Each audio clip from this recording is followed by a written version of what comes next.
بسم اللہ الرحمن الرحیم۔ السلام علیکم ورحمۃ اللہ وبرکاتہ۔ اسلامک وظائف اینڈ دعائیں چینل میں خوش آمدید۔ آج میں آپ کو بتاؤں گی ایک حدیث، غصے کے وقت کیا کرنا چاہیے، جب آپ کو زیادہ غصہ آئے تو کیا کرنا چاہیے۔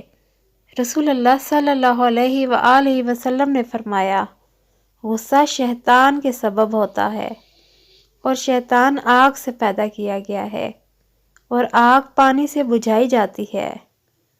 لہٰذا تم میں سے کسی کو جب غصہ آئے تو وضو کر لے۔ وضو کرنے سے غصہ ٹھنڈا ہو جاتا ہے۔ اللہ تعالیٰ ہمیں اس پر عمل کرنے کی توفیق عطا فرمائے، آمین۔ آپ سب نے اس پر ضرور عمل کرنا ہے۔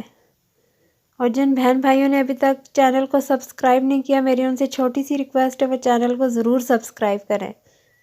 حدیث کو اپنے دوستوں کے ساتھ ضرور شیئر کریں تاکہ اور لوگ بھی اس سے فائدہ حاصل کر سکیں۔ شکریہ۔